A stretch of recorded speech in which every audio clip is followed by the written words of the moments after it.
What is up, everybody? I am Get Flanked, and I'm back with another Rainbow Six Siege Operation Void Edge tip video for you. Today we're going to be focusing on 5 things you need to know about the new attacker coming this season, that is Iana.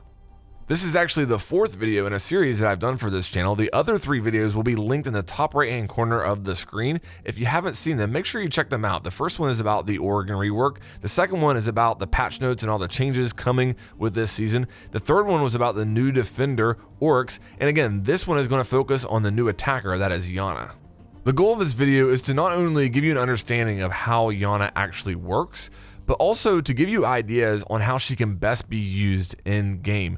Hopefully after watching this video, you'll have a firm grasp on what actual in-game situations Iana will excel in. With that out of the way, let's go ahead and hop into the 5 things that you need to know about Iana. Okay, the first thing you need to know about Iana is that there are 2 different ways to use her gadget primarily. You can use her gadget, her hologram, in combination with a teammate to kind of bait defenders into shooting the hologram. That will allow the teammate that's with you to get good information and maybe give them an opening to get an easy kill on the defender that just shot your hologram. Or you can just simply use her hologram to gather information, very similar to how you would use a drone. On the screen right now, you're seeing a couple different clips of me not playing as Iana, but following a Iana hologram as a different operator and basically just using that hologram to bait defenders, like I mentioned before.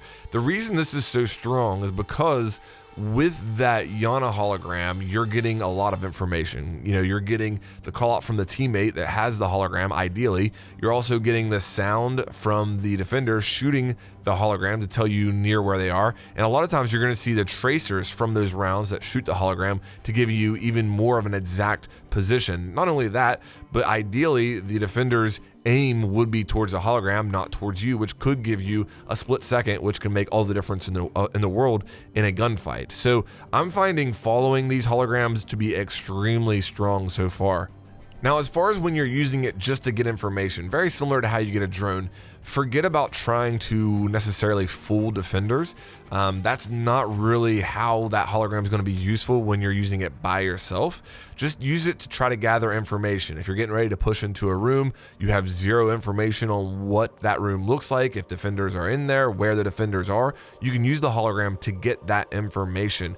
With that said, try to move with the hologram how you would move as your normal operator. Try to look natural. Don't just go sprinting in, making it completely obvious that it is the hologram. There's a couple benefits for that. One, you might actually, trick the defenders, even though that's not the primary purpose, I would say, of the hologram in this situation. But also, if you can avoid the hologram getting shot, if you can gather the information and then cancel the hologram on your own, the cooldown time of that hologram is much faster. You'll be able to get it again a lot quicker than if the enemy shoots it and destroys it on their end. So keep that in mind, try to move naturally with it, and I think you'll see some benefits. The second thing you need to know about Iana is that she gets stronger as the round goes on, especially when you get into that final minute of the round. If you think about attackers in that situation, a lot of times in that final minute, you don't have any of your drones left because both of them have been shot by that point, and you're getting ready to push into the objective, but you don't really have any information on what's going on in the objective, how many defenders are there, where they're at. And that's where Iana really shines. She'll be able to pull out her hologram and in most situations go into the objective, get the information that the attackers need to make that final push. And especially in like a post-plant situation, if you plant the diffuser and then you go outside, you can use her hologram to get information on where the defenders are at, where they're pushing from, are they diffusing. All that information can be really valuable, and there's no other attacker in the game that's been able to gather that information as easily in those late round situations. Okay, the third thing you need to know about Iana is that mute is her hard counter.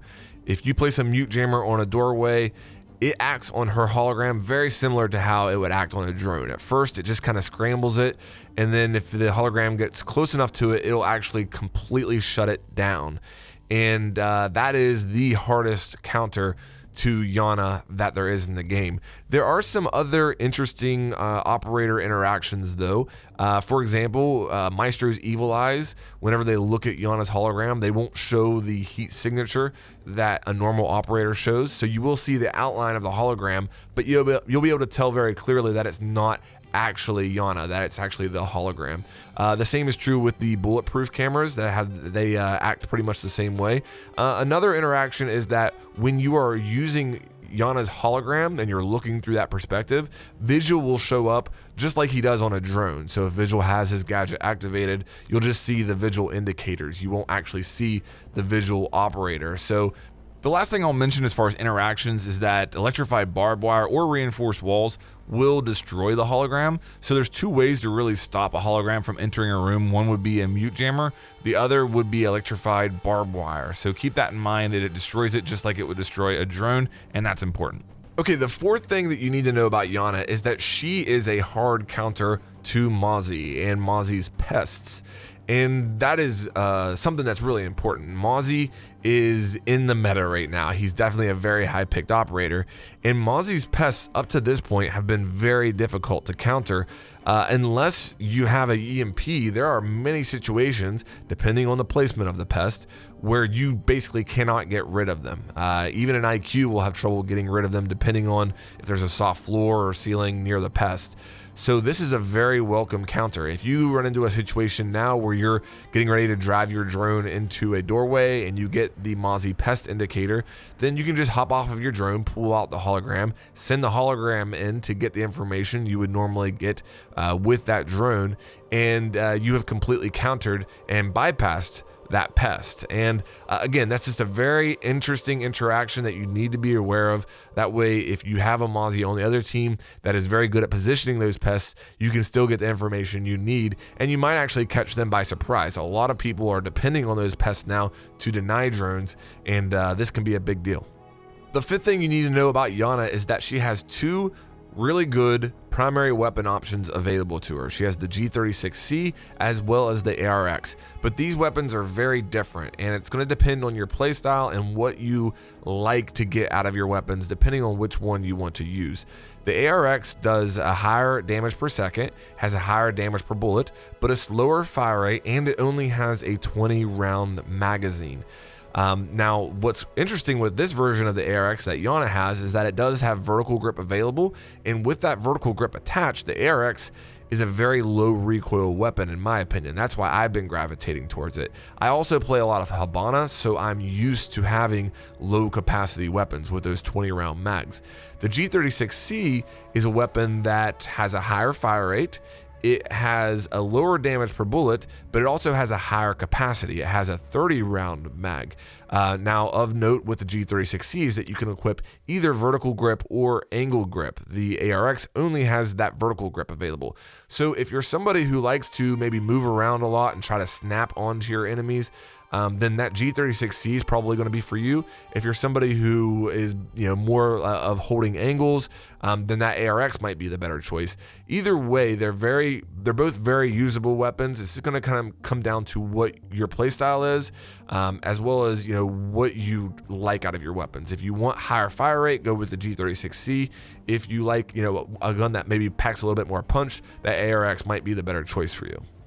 Okay, that's going to do it for the 5 things you need to know about Iana. Don't forget, if you haven't seen the other videos in this series, they'll be linked in the top right hand corner of the screen right now. Lots of good information in there to help you hit the ground running in Operation Void Edge. Thank you so much, Ubisoft, for letting me come on and do this series. I hope you all enjoyed it, and I hope you have a great season.